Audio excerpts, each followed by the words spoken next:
noite a todos, graças e paz, amém, aleluia, glória a Deus.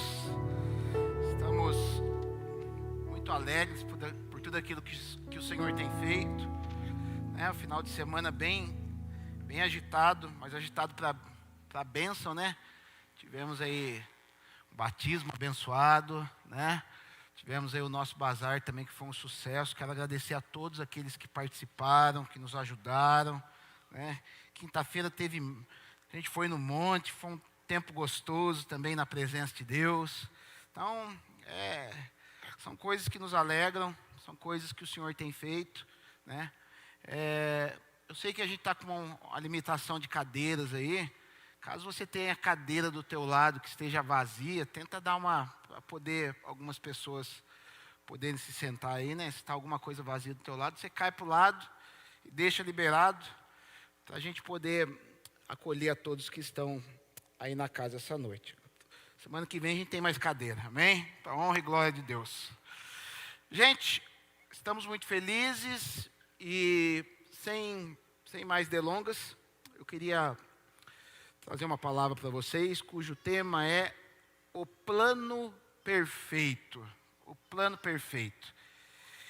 E para a gente poder mergulhar nessa palavra, eu convido você ou ler no telão, ou abrir a tua Bíblia, ou ligar a tua Bíblia, no livro do Gênesis, capítulo de número 17. Livro do Gênesis, capítulo de número 17. Você que nos visita, seja muito bem-vindo. Essa casa é sua. Caso você queira nos conhecer melhor, queira estar com a gente, só ali no balcão de informações, peça para que o povo ali da acolhida possa te dar instruções. E se for ficar com a gente, pode deixar o seu contato, que vai ser uma alegria para nós ter vocês conosco. Amém? Antes de ler a palavra, vamos orar. Feche seus olhos. Pai, em nome de Jesus, nós queremos te adorar, nós queremos te bendizer. Nós queremos dizer o quanto o Senhor é bom, o quanto o Senhor é maravilhoso em nossas vidas. E como tua presença, ela nos alimenta, tua presença nos transforma. E de uma maneira ainda mais intensa, clamamos para que o teu Espírito nos envolva, o teu Espírito nos abrace nesta noite. Nos ensine caminhos que devemos seguir, Senhor. Nos mostre, Senhor, pontos que talvez estejam cegos para nós, que a gente possa cada vez mais ter uma visão conforme o Senhor tem da nossa vida. Que o Senhor revele o nosso coração e nos aponte o caminho que te agrada, o caminho que é teu, meu Pai. Em nome de Jesus, que se porventura tem alguém aqui, meu Pai, nesta noite, que esteja machucado, que esteja ferido, que esteja enfermo, que esteja emocionalmente abalado, que esteja precisando de um toque, meu Pai. Toca essa pessoa, Senhor.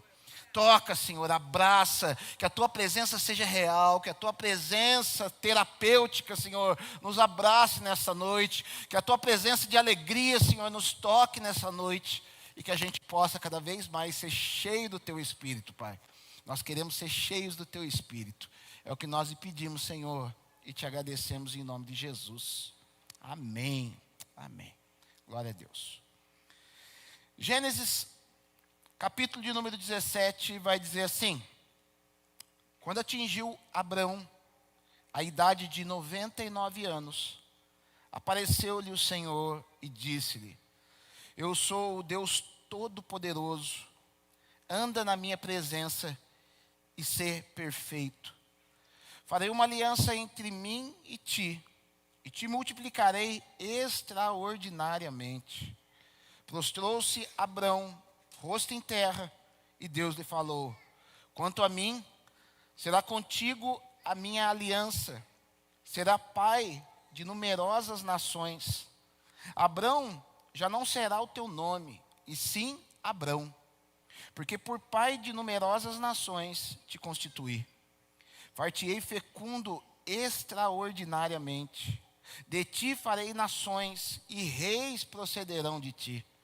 Estabelecerei a minha aliança entre mim e ti, e a tua descendência no decurso das suas gerações, aliança perpétua, para ser o teu Deus e da tua descendência. Dar-te-ei à tua descendência a terra das tuas peregrinações, toda a terra de Canaã, em possessão perpétua, e serei o seu Deus. Amém. Glória a Deus. Hoje eu quero falar um pouco, da história de Abrão, sobre uma frase que Deus diz para ele, anda na minha presença e ser perfeito. Sabe, a gente vê na história de Abraão, que é conhecido como amigo de Deus, como pai da fé, um homem muito conhecido nas escrituras, famosíssimo. E a gente vê Deus trazendo um apontamento para ele, diante de tudo aquilo que ele já tinha vivido, diante do chamado no capítulo 12, onde Deus chama Abrão, que estava em Ur dos Caldeus. E para que você entenda um pouco o peso do ministério de Abrão, que depois aqui se torna Abraão, a gente vê que no capítulo 11 de Gênesis, para quem é leitor da Bíblia, para quem tem tudo de cabeça aí, a gente vê a história de Babel, uma tentativa de acessar o céu sem a cruz, uma tentativa de acessar o céu sem Jesus, uma tentativa humana e diabólica de tentar trazer o sobrenatural para a terra, excluindo o relacionamento com Deus. Uma tentativa de fazer com que nome de homens fossem conhecidos e fossem temidos, aonde o que deve ser temido, o nome que deve ser temido é o nome do Senhor. E sabe, todas as vezes que se levanta, às vezes você pode pensar que não, você pode talvez perceber que a gente vive em dias muito difíceis, onde parece que o mal ele está vindo, parece que ele estava dormindo de alguma forma, e ele acordou e ele está vindo como um furacão. Mas entenda o negócio, a gente vai ver na Bíblia, que todas as vezes que o mal ele intenta algo de uma maneira mais intensa, Deus ele sempre contrapõe, Deus ele sempre estabelece, ele sempre levanta um homem, ele sempre levanta uma nação, ele levanta um povo para poder combater isso. Às vezes a gente fica como as pessoas na época de Jesus, esperando um estalar de dedo de Deus para resolver a situação, A gente vê lá em Atos capítulo 1, onde o Senhor está ali, pronto para poder ascender aos céus, e aquele povo ao redor de Jesus, Senhor, é agora que o Senhor vai restabelecer a paz em Israel? O povo estava falando, é agora que você vai estalar o dedo e vai acabar tudo isso, e agora que você vai estalar o dedo, vai vir cavaleiro do céu, nós vamos arrebentar com Roma, a gente vai fazer Jesus fala assim, calma, vive o processo, vive tudo aquilo que eu ensinei, experimenta, de alguma forma, viver tudo aquilo que você tinha aprendido antes, porque na hora certa, que nem eu sei, só meu pai está sabendo, a coisa vai acontecer. E assim é com a nossa vida, a gente precisa ter fé. Só que Deus agora, então, para poder combater a cultura de Gênesis 11, para poder combater a cultura de Babel, Deus levanta um homem chamado Abrão, morando lá perto da Babilônia, Ur dos Caldeus, de pai idólatra, uma família que se relacionava, sabe aquela família que, eu sou crente não praticante? Eu sou crente, mas eu faço umas estatuetas de escultura, eu ganho um dinheirinho com isso. Deus chama esse homem, 75 anos de idade, esse homem tinha. Naquela época as pessoas viviam mais. E agora esse homem aceita o chamado. Ele vai, e eu creio que na hora que o Senhor chama ele, assim como todos nós, sempre quando o Senhor nos chama, ou às vezes quando a gente recebe uma palavra profética, quando a gente recebe uma palavra de Deus, ou quando a gente está envolvido ali lendo a palavra de Deus, quando Deus fala conosco, a gente cria um plano. A gente formata aquilo na nossa mente. Deus, vou dar um exemplo, vou te dar uma esposa, a gente já formata a esposa, o lugar onde a gente vai arrumar, onde o camarada vai arrumar a esposa, a maneira como ele vai casar, a maneira como a gente forma um plano. Só que esse plano, ele não é exatamente o plano de Deus para nossas vidas. Ele é um plano que se forma, sabe? E com Abrão não foi diferente. Quando ele recebe o chamado do Senhor, ele vai. E a gente vai ver durante essa ministração que ele forma um desenho, ele forma um mapa na cabeça dele e vai. Esse mapa era tão falho, né? De maneira bem rápida, eu não vou abrir a Bíblia para a gente não ficar um estudo maçante. Mas ao invés dele seguir, ele para numa cidade chamada Harã, que era um dos nomes de um dos seus irmãos. E ali ele se estabelece. Vou ficar aqui. Aqui está tranquilo, é uma cidade grande. Meu pai continua ganhando o dinheirinho dele com as estatuetas, com os ídolos dele. E aos poucos eu vou fazendo a obra de Deus. E ali ele paralisa. Existem alguns autores, alguns intérpretes das Escrituras, que dizem que, provavelmente, eu não estou batendo martelo, mas é uma das hipóteses, que provavelmente o povo, ao invés de ficar 400 anos no Egito, como era a profecia, ele acaba ficando 430 anos em função dessa parada que Abrão deu ali. Por quê? Fazia parte do plano que ele estabeleceu. Fazia parte do plano dele, mas não do plano de Deus. E a gente vai ver que ele só sai dali quando o pai dele morre. Dá a impressão que Deus está, dá a impressão não, muito provavelmente Deus está olhando lá de cima e fala, vou esperar para ver se esse cara se toca. Se ele realmente deixa o seu pai, a sua mãe, a sua parentela e vai para onde eu estou mostrando para ele. Porque é muito perigoso, às vezes a gente obedece Deus pela metade. O comando era, deixa teu pai, deixa tua família, vai para a terra que eu te aponto. Não, ele cata a família e leva junto. E nos planos que muitas vezes a gente faz com o Senhor, nos nossos planos que eu estou dizendo, planos humanos, sabe, se a gente não buscar Deus, se a gente não tentar entender verdadeiramente Deus, a gente vai tentar dar uma encaixadinha no nosso padrão. A gente vai tentar dar uma adaptada, a gente vai pegar e vai arrancar uma rebarbinha aqui, vai tentar encaixar, a gente vai dar uma dobradinha ali naquela peça ali, vai tentar encaixar, e com Deus não tem isso. Deus, Ele é perfeito. Deus, quando Ele estabelece um plano, é aquele plano, e qualquer coisa fora daquele plano perfeito de Deus, Ele vai fazer com que as coisas venham se ajustar. Se a gente está mais maleável, fica mais fácil o ajuste. Só que às vezes o coração da gente endurece. Só que às vezes a gente fica teimoso, fala, mas não é Deus que está falando comigo. Deus está falando, sai disso, para com isso. Parecendo uma vez que Deus ele falou no meu coração assim, né? Eu e minha esposa estávamos numa igreja em Brasília, e o Senhor falou, dá tanto de oferta, mas é uma oferta, eu não vou falar aqui para não... Mas pensa uma oferta que ia ajudar a vida de muita gente. Eu falei, não é Deus que está falando comigo, é Satanás, não é possível. É muito dinheiro. E daqui a pouco Deus vem de novo e é isso. E glória a Deus que a gente tinha o coração sensível para entender que realmente era Deus falando. Mas e quando não tem? Então isso é muito perigoso. Sabe, quando Deus está chamando aqui Abrão, anda na minha presença e ser perfeito.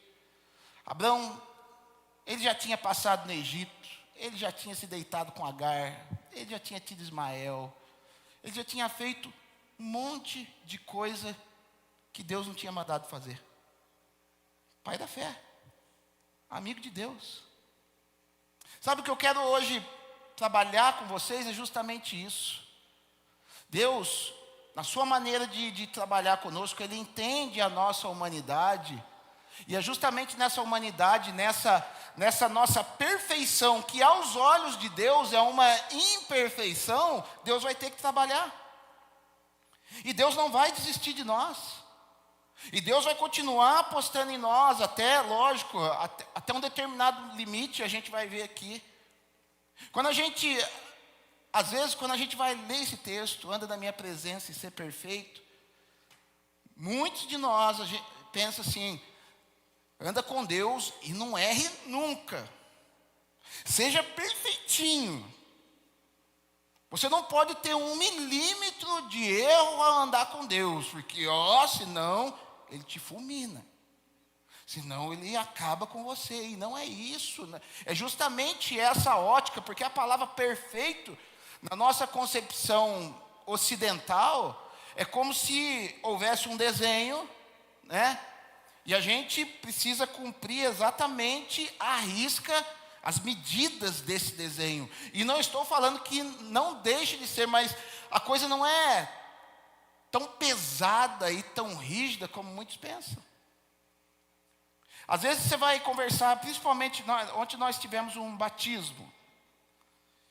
E às vezes você vê que, eu sempre, quando antecede o batismo, eu tenho que colocar um áudio ou um escrito no grupo nosso do WhatsApp. Porque muitos vêm com aquela célebre frase: pastor, eu não vou batizar porque eu não estou pronto para ser batizado. Aí eu gosto muito eu gosto de quando tem essas coisas, de eu perguntar, porque eu quero saber eu gosto muito de saber o que passa na mente das pessoas. Eu sou um inveterado por saber o que passa na mente das pessoas. Por isso que eu não me ofendo com nada que fala para mim. Porque eu gosto de saber o que passa na mente das pessoas. E daí você vai conversar com a pessoa, ela fala: então, pastor, eu ainda tenho alguns pecados. Eu ainda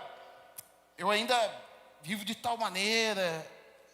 E é lógico, ninguém está falando aqui que a gente vai batizar uma pessoa que não queira ter uma vida de santidade. Nós estamos falando de pessoas que reconheceram que são pecadoras e que precisam de Deus na vida delas para poder caminhar com o Senhor. Mas a Bíblia vai dizer para nós lá em João que se dissermos que nós não temos pecado, nós fazemos o quê? Mentirosos. Isso precisa estar bem claro diante de nós.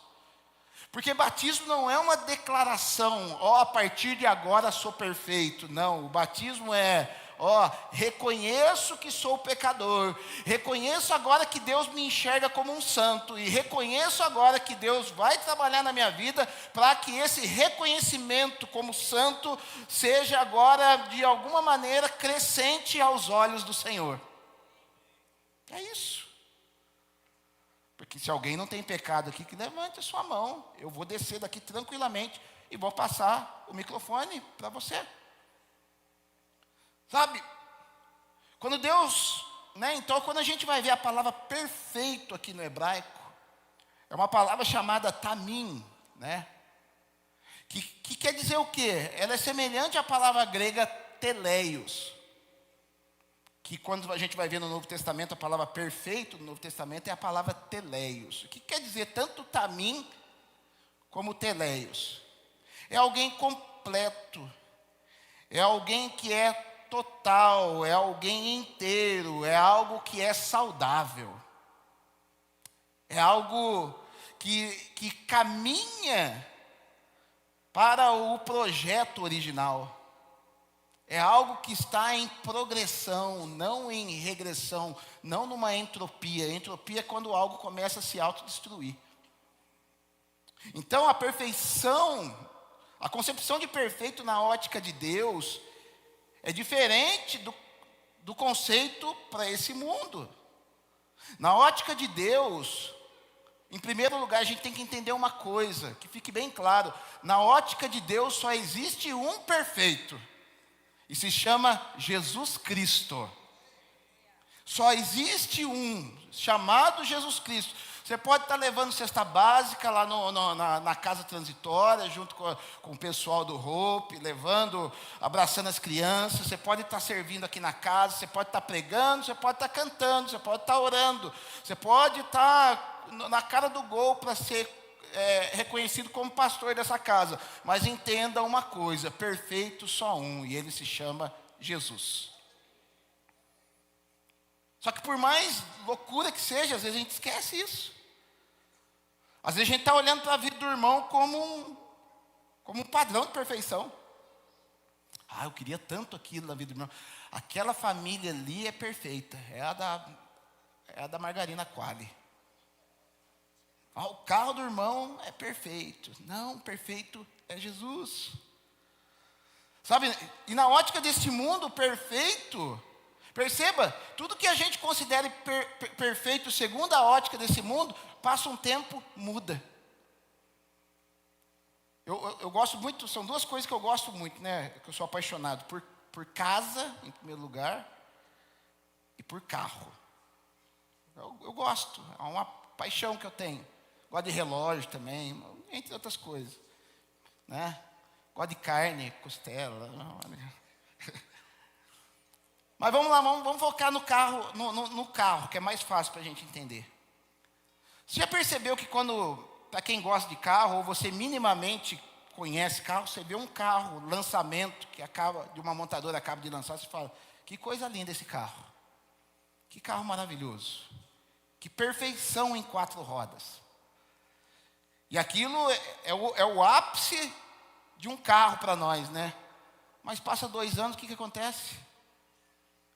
Carrinho esquisito, esse parece que já enjoou, já está na hora da montadora fazer um facelift nesse carro aí, está na hora de dar um tapa nesse carro aí, porque já não está mais bonito como eu pensava.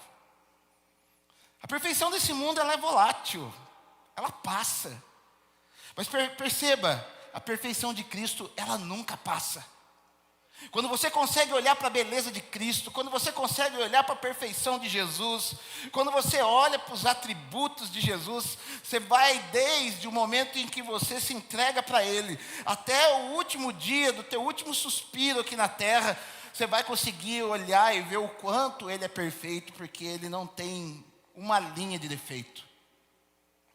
Cristo, Ele é o nosso gabarito. Ele é o fiel da balança, Ele é o padrão, Ele é a pedra angular. Eu acho muito lindo essa definição de Jesus como pedra angular. Porque a pedra angular, né, existiam várias pedras angulares no tempo de Cristo. Uma era para poder fazer a casa térrea, então era colocada uma pedra de esquina, que era chamado, e ela era perfeitinha. Ela tinha os graus exatos conforme o desenho que tinha sido estipulado para aquela casa. Então havia uma certeza, que todas as pedras que fossem sendo colocadas de maneira correta ao redor daquela pedra, ao final da construção, ela ia casar, ela ia dar certinho. Existia outro tipo de pedra angular que era para fazer o arco, né? Naquele tempo as construções tinham muito a questão de um arco. E naquele arco tinha a pedra do meio. A pedra do meio era colocada primeiro. Então, se as demais pedras fossem colocadas de maneira correta, ao final daquele arco, o arco estaria perfeito e travado. Naquela época não tinha essa coisa essa tecnologia que a gente tinha. Ele ficava travadinho, ele não caía, por quê? Porque é perfeito, aponta para a perfeição de Cristo. Sabe?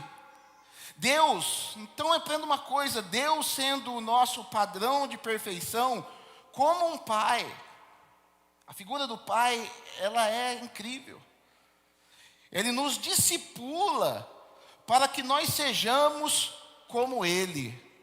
Então, a partir do momento que você recebeu Jesus, nós estamos em Cristo, agora nós passamos por um processo de discipulado com o Senhor, para que dia após dia a gente possa cada vez mais ser semelhante a Ele. Provérbios, né, capítulo 4, verso 13, ele vai falar que a vereda do justo, ela é como o nascer da aurora, que vai brilhando mais e mais até ser dia perfeito. Ela vai progredindo, ela vai crescendo, a revelação vai se tornando maior. Então, para que isso aconteça, precisa acontecer uma coisa, mediante aquilo que Deus tinha falado com Abrão. Nós precisamos ser aperfeiçoáveis. Você tem sido aperfeiçoável?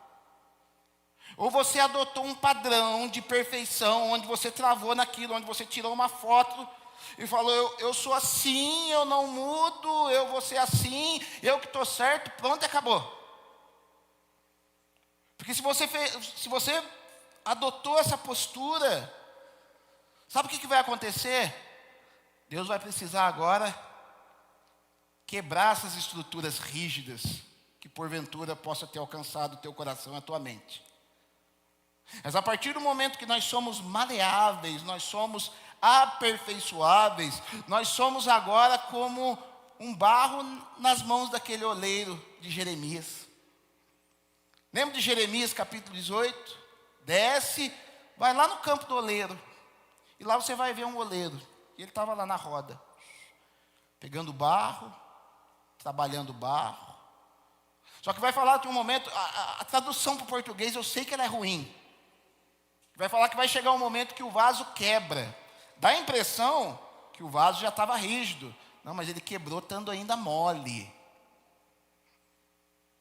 E eu aprendi uma esses dias que o Edu me ensinou. Que para poder refazer, porque ele trabalha escultor, né? Para poder refazer o vaso, tinha que pegar aquela massa de barro novamente, colocar um pouco de água e sovar. E é isso que Deus às vezes faz com a gente. Ele está ali trabalhando, né? E acontece aquele processo de imperfeição. Só que é uma imperfeição fora daquilo que se é esperado, porque o barro, não sei se você já viu fazendo, ele vai tremulando. Só que se o cara acontece alguma coisa, ele quebra demais, já era, vai ter que começar tudo de novo. E às vezes, né, Deus é o Deus de recomeço, gente. Você pode, Deus, se você quiser recomeçar, Deus ele vai te dar graça para você recomeçar quantas vezes forem necessárias. Só que em cada recomeço, você vai precisar ir para a sova novamente. Davi pecou. Homem segundo o coração de Deus. Entrou numa fase da sua vida que foi só Jesus na causa. Saiu do seu posicionamento como guerreiro, como rei. E quando Deus te chama para ser guerreiro, não tente ficar no palácio. Quando Deus te chama para ser guerreiro, não relaxe, não baixe a guarda, não se acostume com o palácio. Quem nasceu para ser guerreiro não pode se acostumar com o palácio. E quando ele se acostuma com o palácio, ele engravida Batseba para tentar corrigir o erro, ele mata Urias.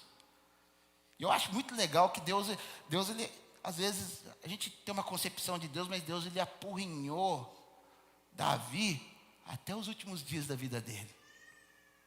Vai ler, quando fala da genealogia de Davi, e vai falar assim, e Davi era casado com Batseba, da que era mulher de Urias.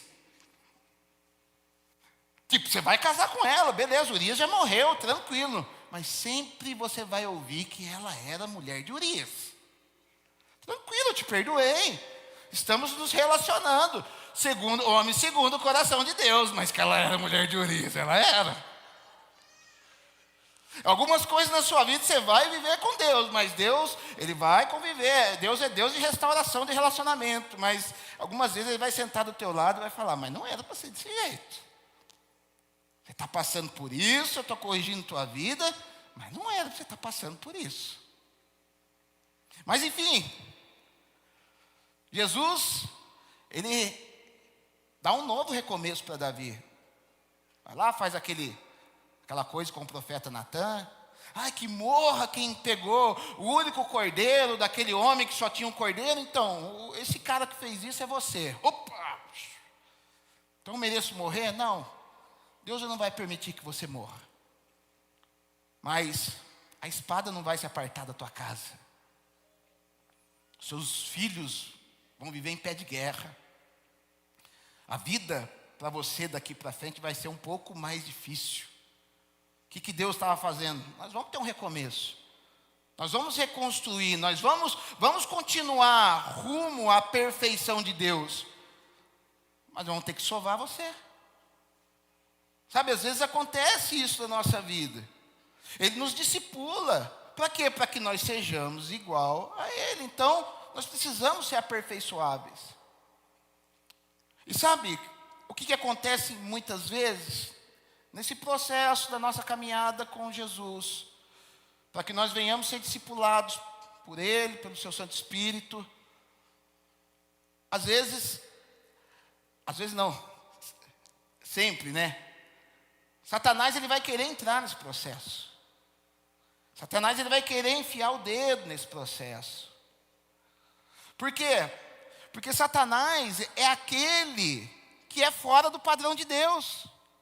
Então existe o padrão, que é Jesus, e existe Satanás, que é aquele que é fora do padrão de Deus. O Satanás, ele não age, como diz as Escrituras, ele não age como um pastor, como aquele que tem o coração com as ovelhas. Ele age como um mercenário. O mercenário é o quê? Aquele que faz esperando uma recompensa, esperando um benefício próprio. Então o que ele faz nesse processo? Em que nós estamos sendo discipulados, onde nós estamos sendo levados à perfeição de Deus, né? Satanás, ele joga uma sementinha muito sutil na nossa mente, no nosso coração. Sabe o que é? Ele nos induz a uma perfeição que ele mesmo não tem mais. Satanás um dia, ele teve uma perfeição ao lado de Deus.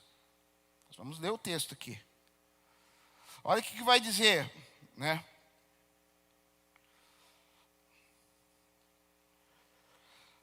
Ezequiel capítulo de número 28, versículo de número 14 em diante. Aqui é uma profecia. A profecia, ela faz uma analogia do rei de Tiro apontando para a figura de Satanás. Então era um homem a qual Isaías estava profetizando, mas na figura desse homem você enxerga características de Satanás. Assim funciona uma profecia. E ele vai dizer assim: tu eras querubim da guarda ungido. Então, querubim era uma classe de anjos que fica abaixo do trono de Deus. Então, existem anjos que ficam, 4 anjos que ficam rodeando acima do trono de Deus, que são chamados serafins. E abaixo do trono de Deus é o querubim. Deus, ele é sensacional, ele colocou Satanás onde tinha que ficar. Ele não podia ficar acima do trono de Deus, ali em cima. Colocou ele abaixo. Tu eras querubim da guarda ungido, e te estabeleci. Permanecias no monte santo de Deus, né, a Sião celestial.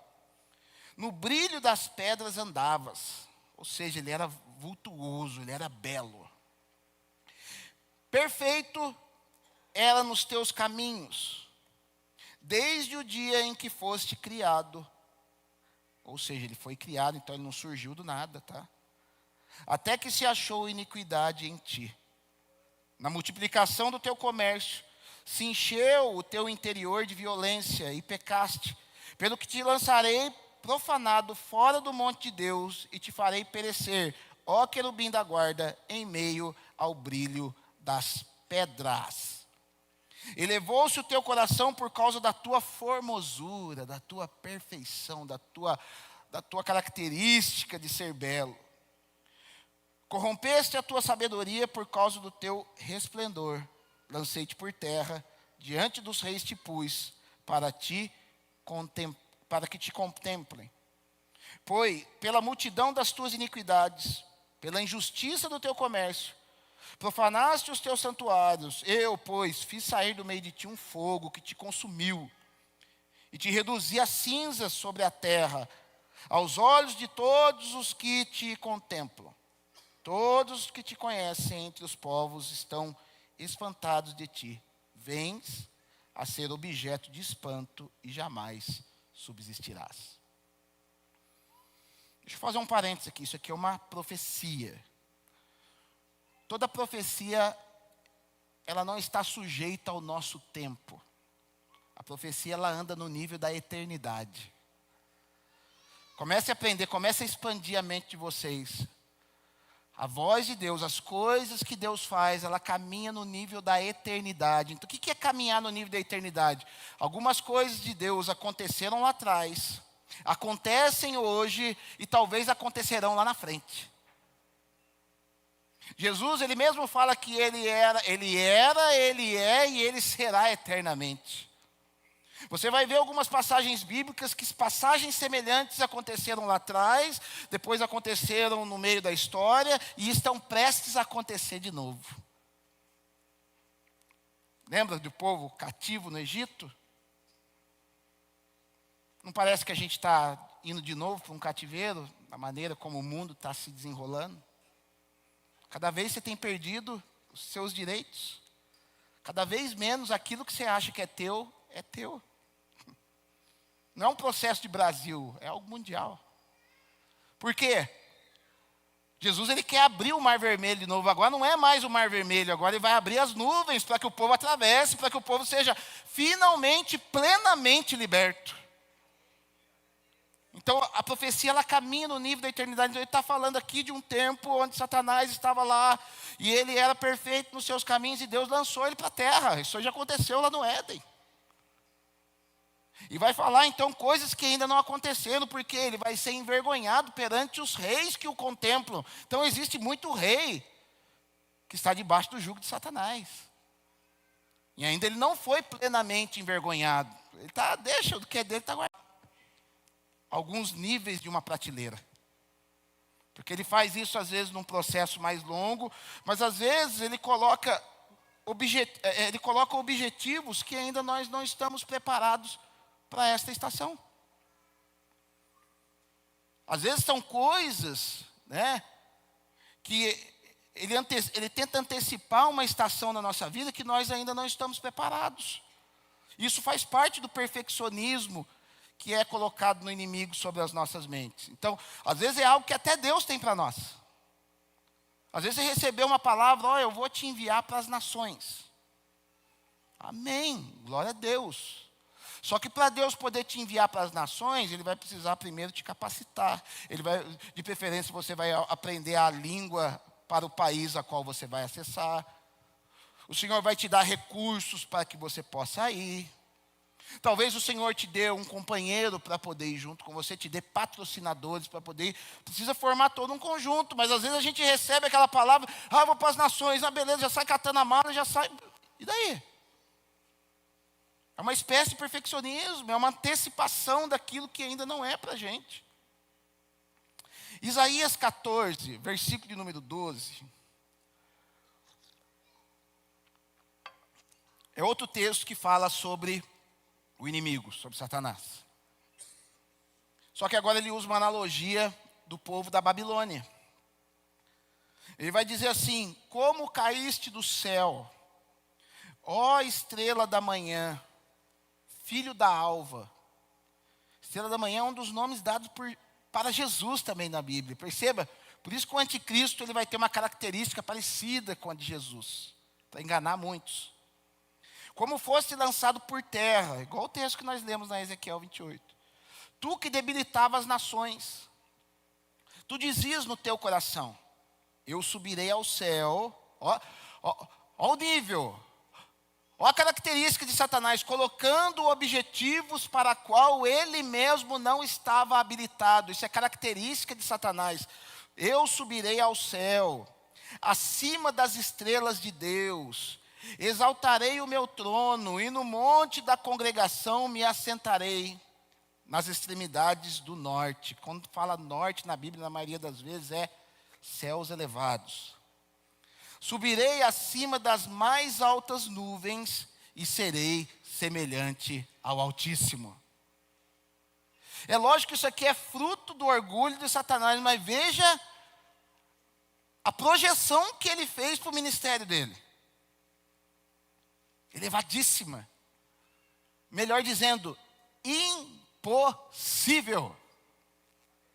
Sabe, às vezes a gente é rodeado de pensamentos que talvez por hora, ou talvez até mesmo para a nossa caminhada nessa terra, vão ser impossíveis de ser vividos. São coisas que Deus não tem para nós. Esse dia foi essa semana mesmo, eu estava fazendo a minha corrida. E entrei justamente nesse assunto com Deus, porque eu estou correndo, eu estou ligado com Deus. Eu falei, nossa, que vontade de ir para as nações.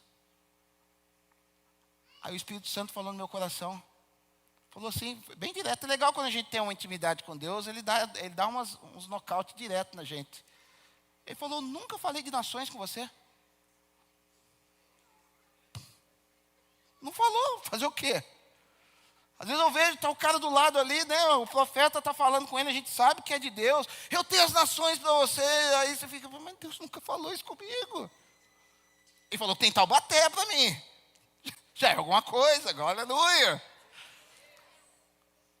Sabe? Só que eu não vou ficar estabelecendo planos para as nações sem que ainda Deus tenha falado comigo.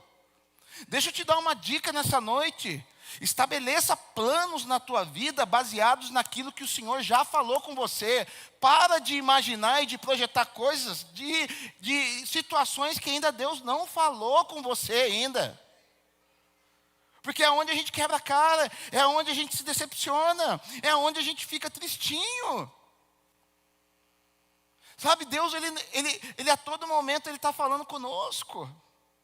Pega aquilo que Deus já falou, pega aquilo que Deus já sedimentou no teu coração e faz planos em cima daquilo.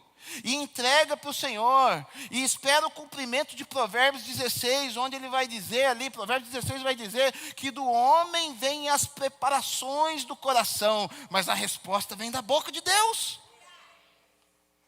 Está aqui, Senhor, em cima do que o Senhor falou comigo, eu tenho um plano. E não é problema a gente ter um plano. Só que a gente precisa falar, Senhor, o que você acha disso? Dá para ir? E se der para ir, é agora? É depois? O que a gente faz com isso? Deus, Ele tem um plano perfeito para as nossas vidas. Deus, Ele interfere na vida do ser humano, sim. Existe um conceito teológico chamado deísmo. E o que é o deísmo?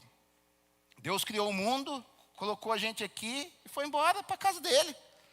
Se vira aí. Isso não funciona, isso não existe. A palavra de Deus vai dizer, né? O próprio Deus falando, clama a mim e anunciar-te-ei planos e coisas que você ainda não ouviu. Pedir, dar-se-vos-á. Deus, Ele tem prazer, Deus, Ele tem prazer em nos pegar pela mão e nos apontar um caminho de vitória para que a gente possa fazer com que o nome dEle seja glorificado. Ele não nos trata como um robozinho, tudo lhe ficar, não. Mas Ele tem prazer em fazer parte da nossa vida. Ele tem prazer em que a gente possa sondar o coração dele e descobrir os planos que Ele tem para nós. Deus, Ele chega para Abrão, depois de tudo, um monte de besteira que Abrão tinha feito. Talvez Abrão no seu coração, ele estava falando, opa, ouvi Deus. Deus apareceu outro dia para mim ali. Palavra. Aí o que eu fiz? Aí eu, engole, né? Engole choro. Muda a postura. E hoje está faltando cadeira aqui. Percebeu? Como a gente precisa ser aperfeiçoável. A gente precisa permitir Deus nos aperfeiçoar. Abraão estava assim, só que só estava tendo resultado negativo. Foi para o Egito, que não era para ir, foi lá e ganhou uma escravinha. Nossa, como Deus é bom comigo. Estou vindo com uma escrava, zerinho do Egito, 0 quilômetro.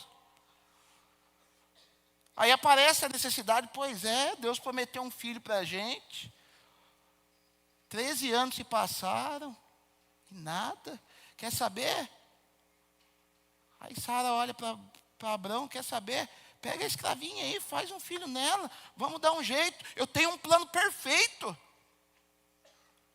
Pergunto, Foi orar a Deus para perguntar, Senhor, eu tenho uma escravinha aí, sabe? Porque quando a gente traz coisas do Egito, toma cuidado quando você traz coisas do Egito e não quer falar de Jesus, com Jesus, sobre as coisas do Egito que você está trazendo, porque talvez isso vai gerar algo que vai te dar prejuízo lá na frente. Eu não quis falar.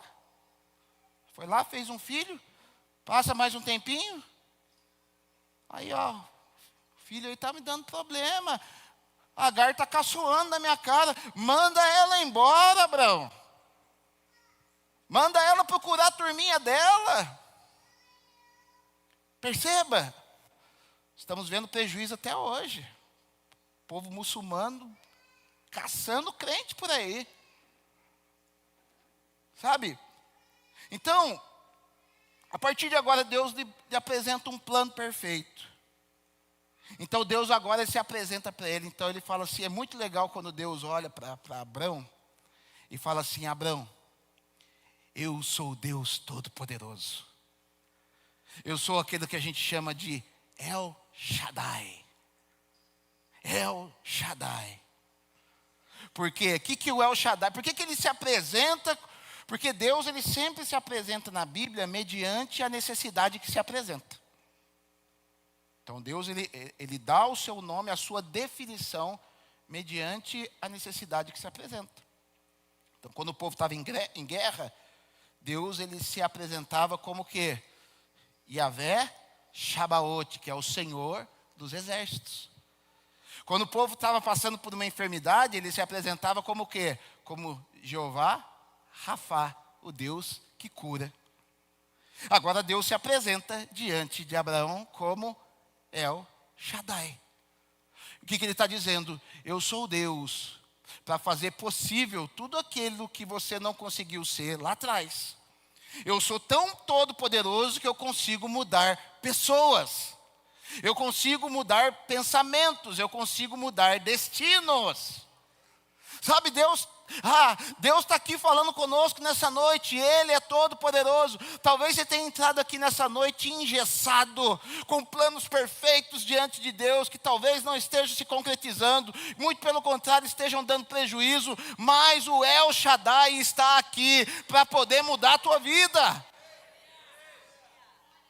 Ele é o El Shaddai. E o El Shaddai, ele tem uma característica. Ele faz as coisas no tempo certo e da maneira certa. Ele não antecipa nada e ele não dá jeitinho para que as coisas aconteçam.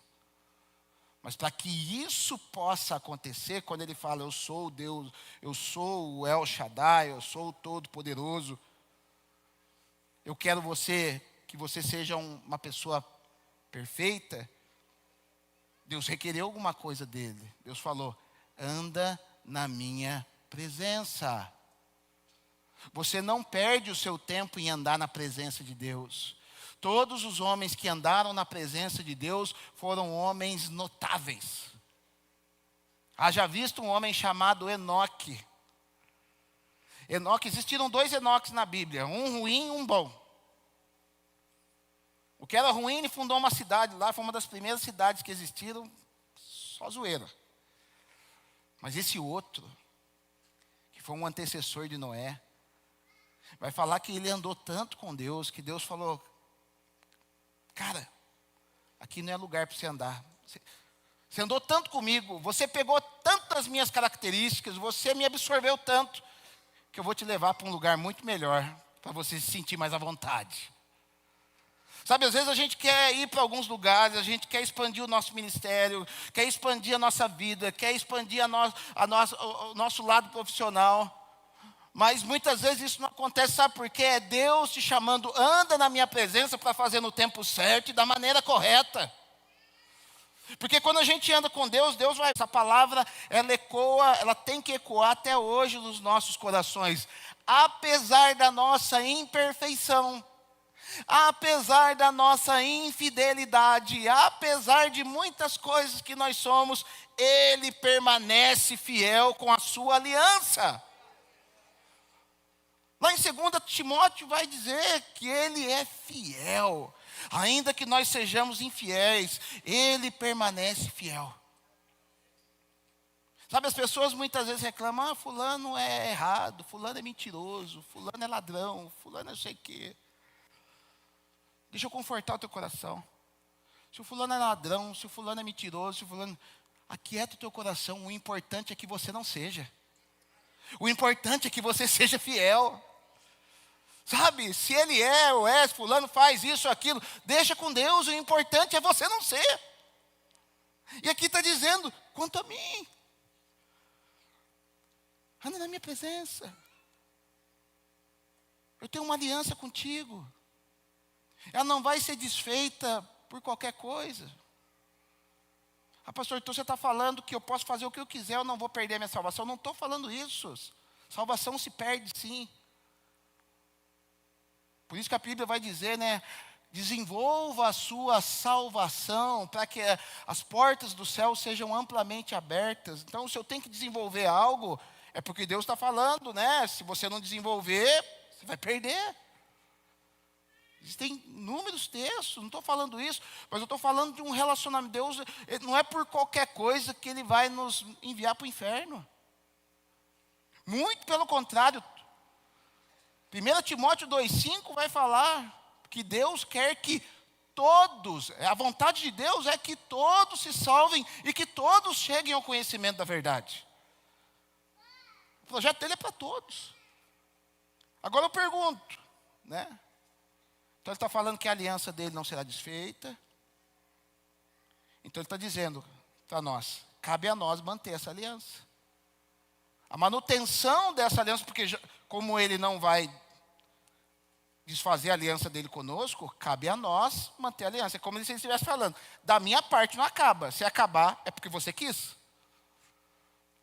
Então você tem um poder poderoso na sua mão. O livre-arbítrio que Deus conferiu a você te dá algo poderoso na tua vida.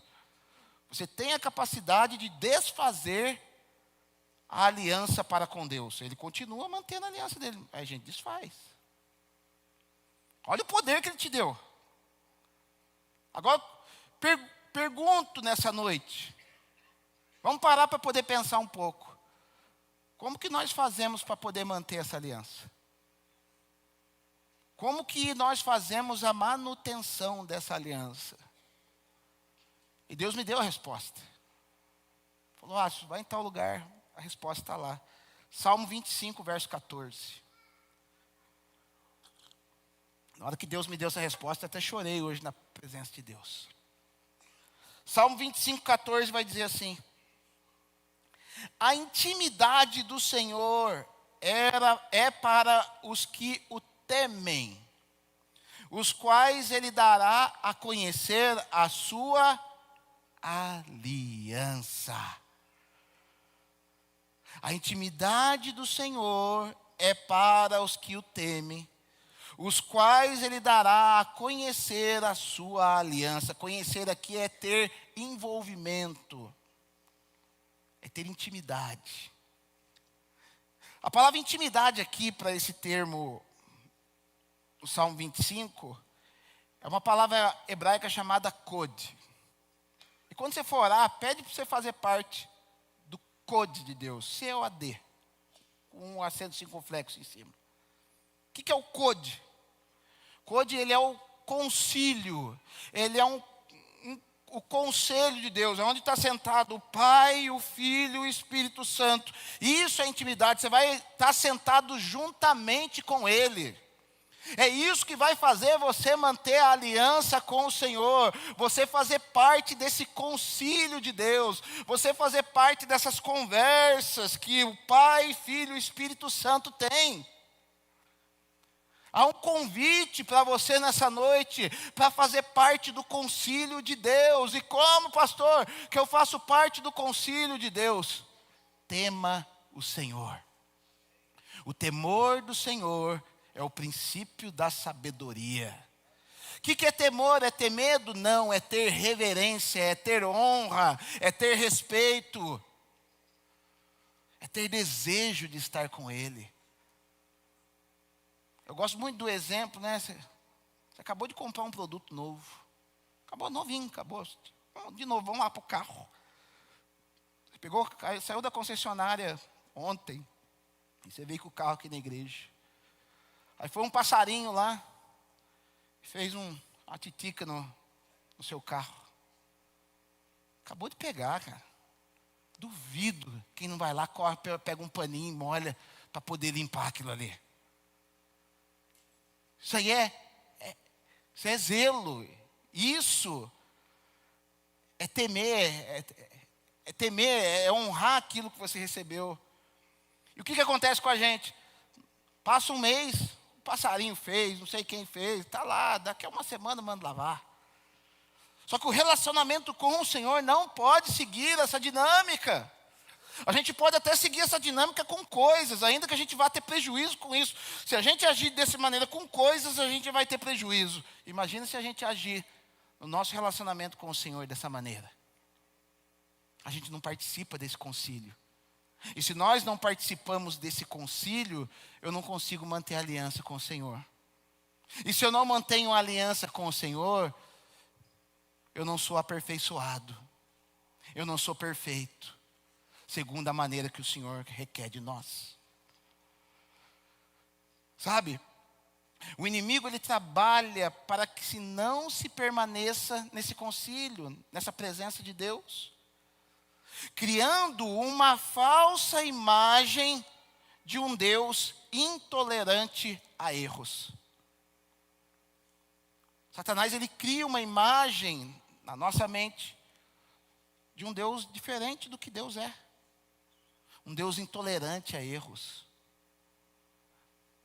É o tal do não vou me batizar porque,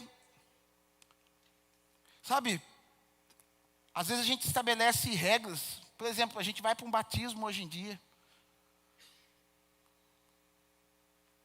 E às vezes as pessoas colocam tanto empecilhos.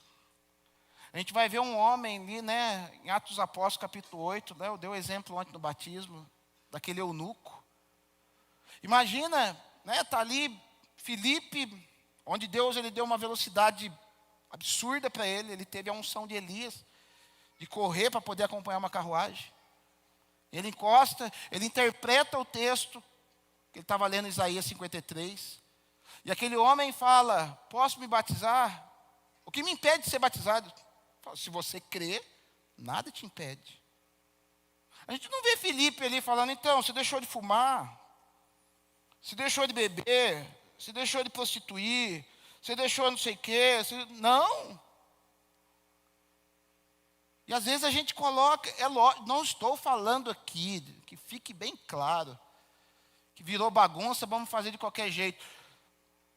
Mas a gente precisa dar o start. Eu lembro, isso vai chocar alguns, mas o resultado foi tremendo. Tinha uma jovem, quando a gente ainda estava no São Gonçalo, a gente foi fazer um tempo de batismo, ela estava caminhando junto com a gente, e algo que eu nem sabia. Eu vi que o nome dela não estava no hall de pessoas que iriam ser batizadas. E daí eu cheguei para ela e falei, por que você não vai se batizar? Estava andando com a gente, participando de oração, uma série de coisas. Ela falou, pastor, eu vou te confessar uma coisa, eu ainda fumo, eu não vou me batizar. E aquilo fechou meu coração na hora. Não fechou meu coração para ela, fechou meu coração pelo fato dela não se batizar, porque ela estava ali vivendo, ela estava sendo aperfeiçoada. Eu falei, diz uma coisa para mim, você se sente feliz fumando? Ela falou, não pastor, isso aqui para mim é uma desgraça. Isso aqui me machuca por dentro. Eu vejo todo mundo livre, não fumando. Falei, você tem vontade de parar de fumar? Ela falou, é a coisa que eu mais quero, pastor. Falei, eu vou te batizar e você vai parar de fumar. A gente desceu aquela jovem nas águas, uma semana depois ela já não fumava mais. Entendeu? Às vezes a gente cria alguns padrões que nem Deus colocou. Por quê? Induzidos por um perfeccionismo do inimigo. Ezequiel 28, 12 vai dizer assim, falando lá de filho do homem, levanta uma lamentação contra o rei de Tiro e diz-lhe: assim diz o Senhor, tu és o sinete da perfeição, cheio de sabedoria e formosura. Às vezes a gente se coloca numa posição de tão perfeitos, de tão cheio de Deus, que a gente se coloca na posição dessa figura que aponta para Satanás. O sinete se achou iniquidade em ti. 17. Elevou-se o teu coração por causa da tua formosura. Corrompeste a tua sabedoria por causa do teu resplendor. Lancei-te por terra diante dos reis e te pus para que te contemple. Ou seja, ele se achou tão perfeito, ele se achou, ele não era, porque ele deixou de andar na presença de Deus. E quando a gente deixa de andar na presença de Deus, toda essa formosura que a gente acha que a gente tem, toda essa sabedoria que a gente acha que a gente tem, ela mais depõe contra nós do que depõe a favor de nós. Correndo o risco até mesmo da gente ser expulso da presença do Senhor. Sabe, a mentalidade perfeccionista, se o louvor já quiser subir também, a mentalidade perfeccionista, ela muda nossos parâmetros mentais, colocando objetivos que nem Deus estabeleceu. É isso que ele faz, ele coloca alguns objetivos, ele trabalha na nossa mente, colocando coisas para nós que nem Deus. É o caso da menina. Deus estava falando no meu coração, pode batizar ela. Ela não quer viver nesse pecado, é um vício que se instalou dentro da mente dela, mas ela não quer viver isso. Ela não quer mais ser escrava. E é necessário dar um passo de fé para que ela possa viver em novidade de vida. Sabe qual que é o problema? Quando essa mentalidade se instala, porque ao não conseguir atingir tais objetivos que nós estipulamos lá em cima, nós nos tornamos frustrados. E quando nós nos tornamos frustrados, nós frustramos aqueles que estão ao nosso redor. Sabe, vencedores conduzem pessoas a vencer. Frustrados tentam trazer pessoas para que se tornem frustrados como eles. E nós passamos a exigir do próximo aquilo que nem nós fazemos. Já viu uma pessoa frustrada? Sabe, isso acontece muito, tem que tomar cuidado, acontece muito em casamento. O marido não consegue atingir tais objetivos que ele estipulou, ele fica frustrado e lança na esposa. Você é isso, você é aquilo, você é isso, você é aquilo. Acontece na relação entre servo e líder. O servo está ali caminhando, alguma coisa acontece, frustra ele, ele começa a denegrir o líder pelo fato dele não ter alcançado. É um processo inconsciente de uma semente que Satanás plantou. Isso aqui aconteceu na época de Jesus. Mateus 23:2 vai dizer assim, Jesus falando para aqueles homens, para os fariseus: na cadeira de Moisés se assentaram os escribas e os fariseus. Cadeira de Moisés era um lugar dentro da sinagoga que aqueles homens se assentavam. Moisés, lembra, Moisés ele era um legislador, ele era uma pessoa que fazia leis. Esses homens se colocavam na posição de Moisés, fazendo leis segundo os seus padrões. E se assentam os escribas e fariseus. Fazei e guardai, pois, tudo quanto ele vos disserem. Porém, não os imiteis nas suas obras, Jesus estava falando para os demais. Porque dizem e não fazem. Atam fardos pesados e difíceis de carregar, e os põem sobre os ombros dos homens. Entretanto, eles mesmos, nem com o dedo, querem movê-los. Jesus está falando basicamente isso. Esses homens inventaram coisas tão elevadas, que no particular nem eles fazem. Eles não conseguem fazer 1/10 daquilo que eles estão requerendo de vocês. E o que acontecia? Gerava uma geração de pessoas frustradas, de pessoas derrotadas. Mas deixa eu te falar, é para a liberdade que Cristo nos libertou. E Deus hoje Ele quer promover um processo de libertação mental na tua vida, para que você possa viver aquilo que realmente Deus requer de você. Porque sabe, esse padrão perfeccionista, ele causa alguns estragos na nossa vida. Ele nos faz perder amizades, ele nos faz perder trabalho, ele nos faz perder casamentos e até mesmo a igreja que nós amamos. Colocamos um padrão para a igreja. Como eu disse, na quarta-feira, não gostei dessa igreja, por quê? Porque tem jogo de luz. A pessoa deixa de usufruir da palavra genuína, da palavra que tem salvado pessoas, que tem promovido bênçãos, por causa do jogo de luz. Aonde ela colocou, onde que ela leu que não tem o jogo de luz? Existe na Bíblia que não pode haver algo fora da palavra de Deus, mas não está aqui, né? Não pode ter adorno na casa de Deus, não tem.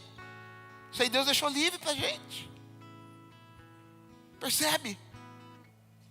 E às vezes a gente faz isso com casamento, a gente faz com o nosso trabalho. Não é a esposa que Deus me deu, exatamente, se não é a esposa que Deus te deu, faça dela ser a esposa que você almeja ter. Não é o marido que eu desejo ter, então realmente, clame a Deus, busque a Deus, orem juntos para que se tornem o marido e mulher que Deus tem para a vida de vocês. Sabe, se nós olharmos como Satanás, nós teremos o padrão mental de Satanás. O perfeccionista ele não consegue romper, pois antes de executar algo, ele se auto-julga de uma maneira exagerada. É isso que a gente faz, é isso que Jesus está dizendo, que as pessoas usam. É um dos textos mais usados erradamente na Bíblia, em Mateus capítulo 7. Não julgueis para que não sejais julgados. Pois com o critério com que julgardes, sereis julgados, e com a medida com que tiverdes medido, vos medirão também. Esse é o tipo de palavra que ela faz dois caminhos. São a maneira como eu julgo, o outro vai me julgar.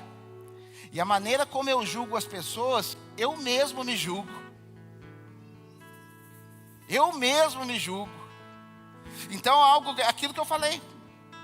Deus mandou fazer o vídeo explicativo na internet. Eu não vou fazer, porque isso.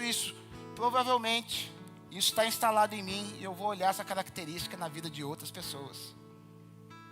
Então eu tenho que orar a Deus, Senhor, tira isso de mim. Porque eu não quero olhar na vida de outras pessoas essa característica, para que isso que eu olho nas pessoas não seja um empecilho para poder cumprir a vontade que o Senhor tem estabelecido para a minha vida. Então perceba que a gente precisa mudar o nosso padrão de julgamento segundo Deus, segundo aquilo que Deus tem para nós, para que na hora que Deus requerer algo da nossa parte, a gente seja livre para fazer. Deixa de julgar as pessoas. Deixa de julgar intenções. É lógico que a gente vai julgar o certo e o errado. Não estou falando aqui para a gente passar pano e fazer vista grossa. Mas julgue segundo a reta justiça. Pare. Uma coisa que eu tenho aprendido na minha vida. Pare de julgar intenções. O fulano fez isso porque queria ganhar aquilo. Aconteceu isso por causa daquilo. Para! Porque você está semeando um padrão de julgamento que vai servir para a tua própria vida e vai travar você para você não alcançar aquilo que Deus tem para a tua vida. Vamos colocar em pé.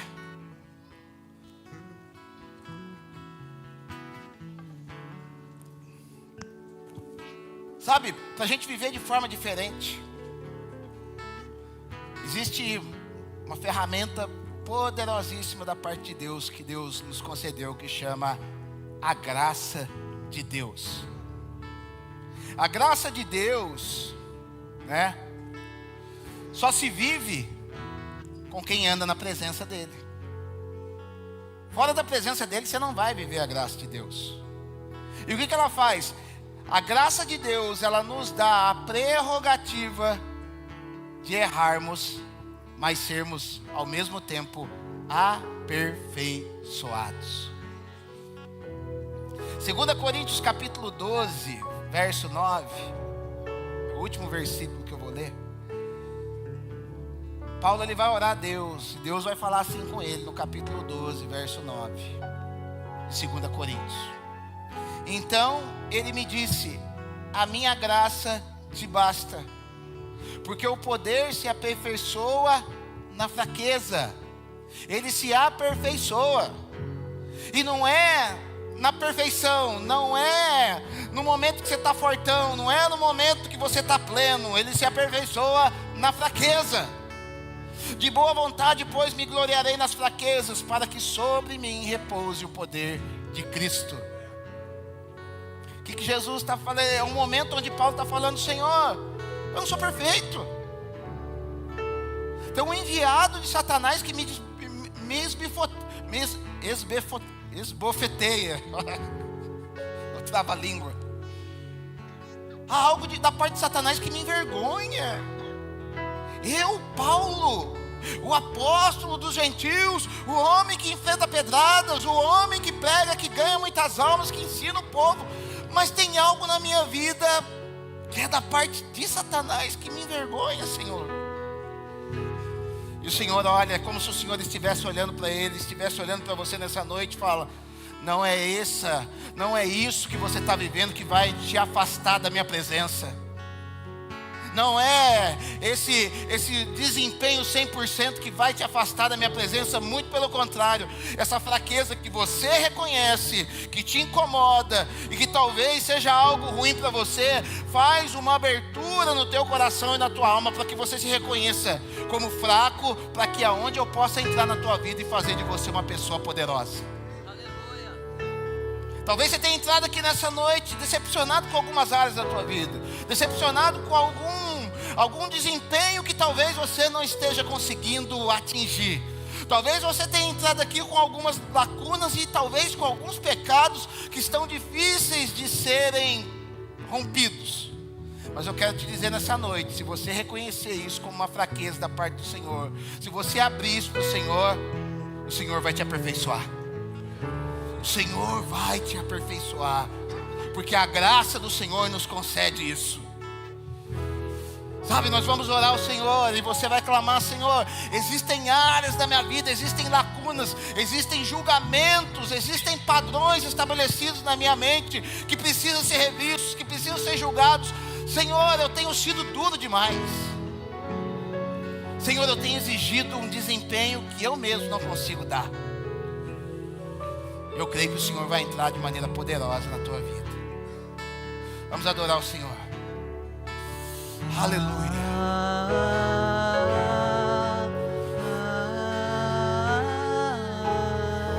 Oh, Jesus.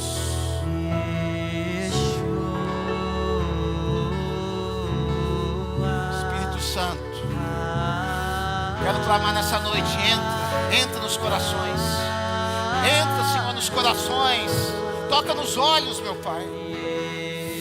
Toca nos olhos dos teus filhos, meu Pai, em nome de Jesus. Oh, aleluia.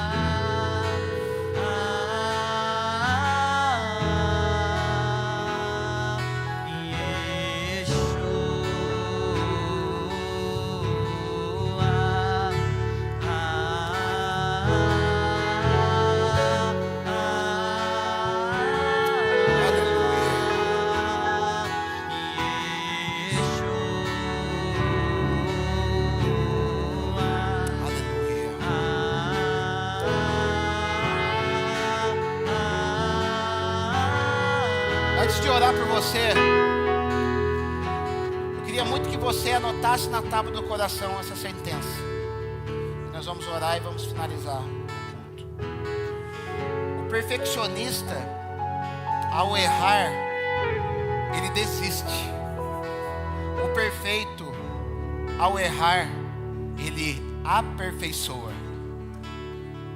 O perfeccionista, ao errar, ele desiste. Perfeito, ao errar, ele aperfeiçoa. E antes da gente finalizar esse culto, eu quero, se porventura existe alguém no nosso meio que queira receber a Jesus como o único e verdadeiro Salvador, para que ele possa iniciar esse processo na tua vida, Levante sua mão, nós queremos orar por você. Senão, alguém é? Amém. Vamos orar, por favor, vem à frente. Por favor, alguém acompanha essa jovem. Vem, ore por ela. Aleluia. Seu nome é? Fran? Amém. Vamos orar pela Fran. Amém. Glória a Deus. Glória a Deus. Qual o seu nome? Manuela. Vamos. Alguém acompanha essas duas jovens? Vamos orar por ela. Que alegria, gente. Que alegria entrando num processo de poder ser modeladas pelo Senhor agora. De deixarem essa perfeição impressa por esse mundo, por essa cultura, para poder viver a liberdade da presença do Senhor. Pai, em nome de Jesus, nós queremos, Senhor, abençoar a vida da Fran, meu Pai, pedindo que o Senhor escreva o nome dela no livro da vida, Senhor. Abençoa a vida dela, meu Pai. Que tudo aquilo Senhor, que lutou contra a vida dela durante todo esse tempo, que toda dificuldade de ordem espiritual, meu Pai, que todo trauma de ordem espiritual seja lançado por terra agora, em nome de Jesus. Pai, nós abençoamos também a Manuela, meu Pai, em nome de Jesus. Que a mente de Cristo tome conta da vida dela, meu Pai, em nome de Jesus. Seja cheio do Espírito Santo. Seja livre a partir de hoje, Manuela, em nome de Jesus. Aleluia.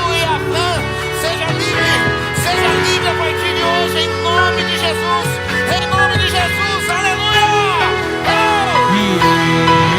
Aleluia.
Das obreiras, né? Pegasse os dados da Fran e da Manu. Se quiser levar lá na minha sala, explicar para elas o que aconteceu hoje. E a partir de agora, a caminhada que elas vão seguir. Então, alguém se responsabilize por isso. Tá, amor? Cuida disso. Amém? Quero orar por você, Pai. Em nome de Jesus, eu quero te agradecer por essa noite. Quero te agradecer pelas almas, meu Pai. Quero te agradecer, meu Pai, pelos visitantes. Te agradecer pela tua palavra, meu Pai. Que todo espírito perfeccionista, meu Pai, seja lançado por terra, meu Pai, da nossa mente e da nossa alma, em nome de Jesus. E que possamos ser cheios da Tua graça, cheios do Teu Espírito, para a honra e glória do Teu nome. Pai, abençoa o Teu povo, é o que eu te peço, meu Pai, em nome de Jesus. Amém. O grande amor de Cristo, as doces consolações do Espírito Santo e a graça do Senhor Jesus Cristo seja com todos vós e todos digam amém. Deus abençoe.